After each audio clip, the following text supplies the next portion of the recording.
Hi guys, Chris here, back looking at tablets, and I know I'm not covering a lot here in the channel. After all, this is TechTablets, right? But I've moved on a long time ago.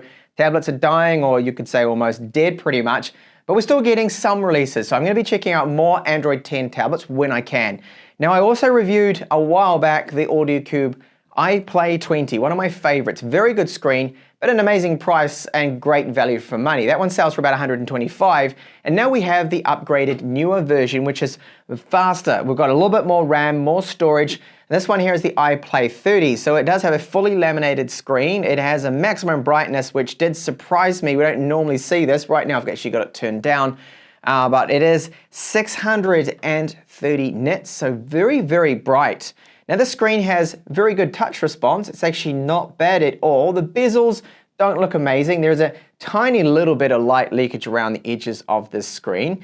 Now there is one thing with this screen, even though it's great, it's got a great brightness and being fully laminated, unfortunately, Alldocube in the settings doesn't let us change or tweak the white balance or the saturation. So you will have to find third-party apps to do so.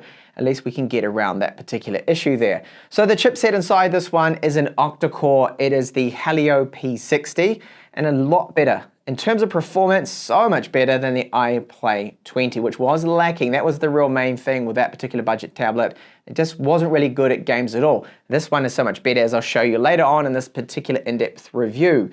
So we've also got 128 gigabytes of storage. It has dual SIM support. So on the upper right-hand side, we have a SIM tray, which takes 2 nano SIMs micro SD card. And the build quality of this, well, it is about 9.8 millimeters, the thickness. It weighs just over 520 grams, so it's not going to win any awards for being the slimmest or the lightest tablet at 10.5 inches. And the build, well, plastic around the outside, okay, the frame around the outside here. The back has an alloy metal plate on there, and it doesn't feel bad in hand. Now, if I give it a bit of a flex here, there's no creaks, it doesn't feel super cheap, and because the screen's fully laminated, it doesn't look like a budget, super budget, cheap particular tablet, which, well, it kind of is in the price range of 160 or so US dollars. So down the bottom there are 2 downwards firing loudspeakers and a Type-C port. So in the box, the charger is 10 watts, and it will take a super slow 3 hours, over 3 hours to fully charge the 7,000 milliamp hour battery within this, and I'll cover battery life later on in this review. Now, how are those downwards firing speakers? They're okay, and here's a sample of them at 100% volume.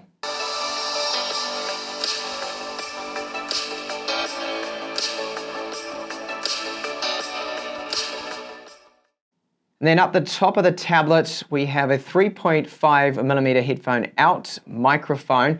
Now the quality out of this particular headphone jack is not too bad, and it does have FM radio on board, which is another positive here. There's a lot on offer for the price with a tablet like this. And on the right, we have our buttons. Now these power and volume up and down. They're made out of plastic, but they don't rattle around, and they don't actually feel cheap, so they're not bad at all. So overall, decent build quality to this particular tablet. I do like it. So the front-facing camera is 5 megapixels, the one on the rear is 8, and they're not very good quality at all. You can see with this front-facing camera, well, I've actually got 720p maximum resolution, and even though that's pretty low, and the Helio P60 could do 1080p just fine, it's choppy. This is only about 20 frames per second, 15 frames per second.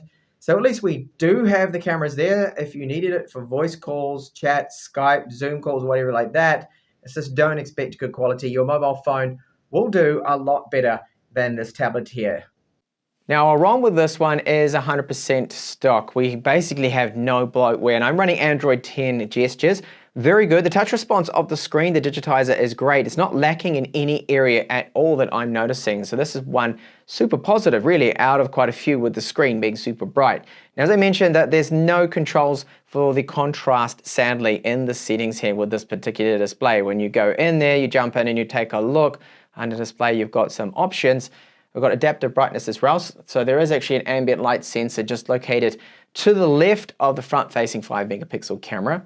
And there is just no option in here, sadly, for tweaking that display contrast and brightness. But the white balance they have set isn't too bad. It's not like a warm white. It's not too cool. It's somewhere in the middle. So I think most people won't have a problem with it, but there are third-party apps to change that. So the ROM performance in general is quite good, bringing out recent apps. It doesn't seem to have any kind of noticeable huge amounts of stutter or lag with that, which is good.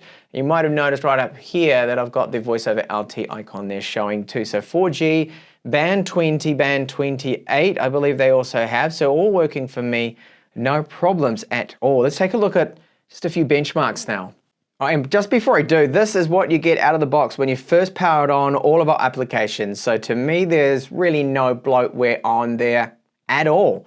Most of those are useful. You could say play movies and TV. Maybe that's one bloat thing, but there's no like Spotify, TikTok or anything like that pre-installed, which is good to see. They keep the ROM stock. Free available space, well, we do actually have plenty on this one, being 128 gigabytes. Of course, you can install micro SD cards to increase that storage capacity. 128 gigabytes I have tested and working just fine.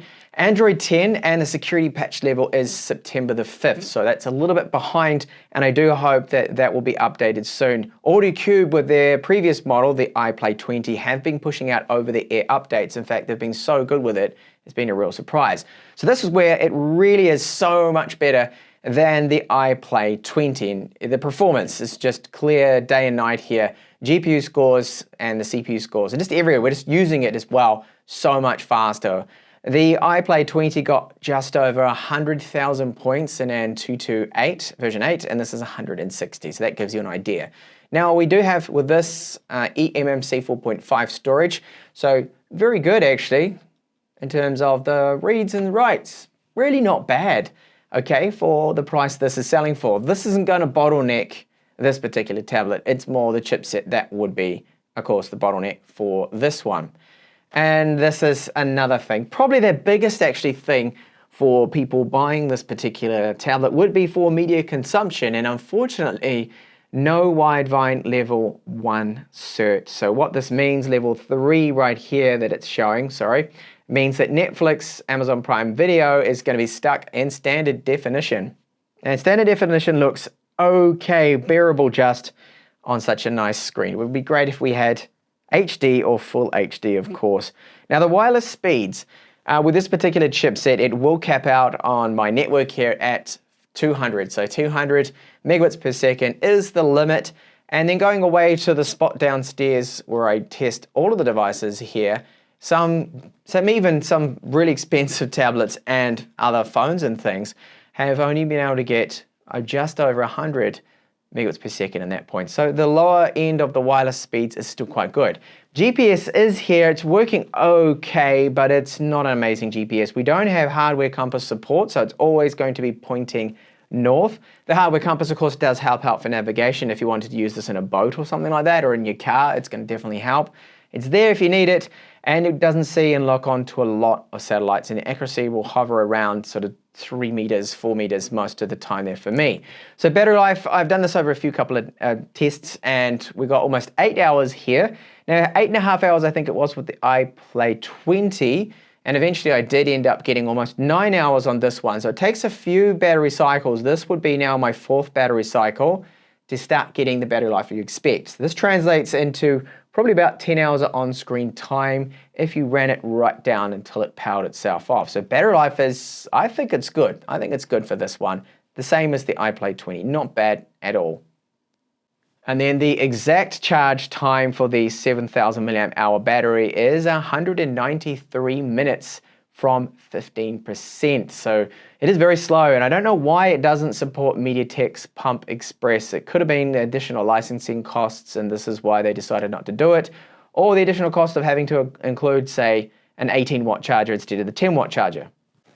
So watching YouTube videos on this tablet, because of the 16:10 screen, that means that we're going to get borders top and bottom for any 16:9 content. YouTube runs really good. This is the 1080p setting we have for maximum, of course, there. And it's smooth, it catches up, it's just fine. It looks good on the screen. And if I decide to skip ahead on a video, you'll see that that loads up straight away and not a problem at all. So YouTube, 1080p, it's only Amazon Prime Video. In Netflix, sadly, because of that Widevine level 3 cert, is stuck on standard definition. So the gaming performance on this one, very good. This is Call of Duty on the lowest graphics settings, which I would keep it on, but the highest frame rate option is available to me. And it is very smooth, it's fluid. And I've got someone, hang on, shooting at me, I think. No, that's just my teammate here. Oh no, there is one guy. See if I can get a kill. And it's fast enough to get kills, do not have any major lag, and most of the games all out there, they're gonna run well on this. Just keep it on the low setting with this particular chipset. And thermals, well, it does get a little bit warm, but nothing alarming, nothing that worries me, and the performance seems to be constant and steady, which is the main thing.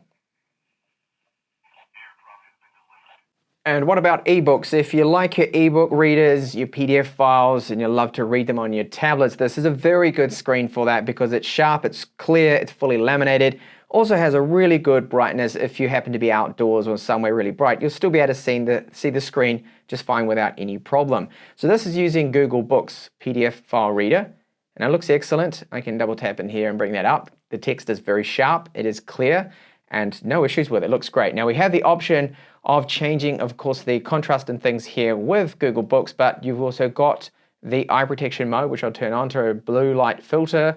Turn that off now, and reading mode, if you prefer that, that is also there. Very handy to have this ROM feature there, which I think is standard now anyway with Android 10. That then turns everything black and white. Let's have a look at an ebook too. Just the same experience with the ebook. It looks excellent, really good. I'll just put it into portrait, and very nice for reading. And the battery life, if you're doing something like this, depending on your brightness setting, it should be able to go for at least 9 to 10 hours.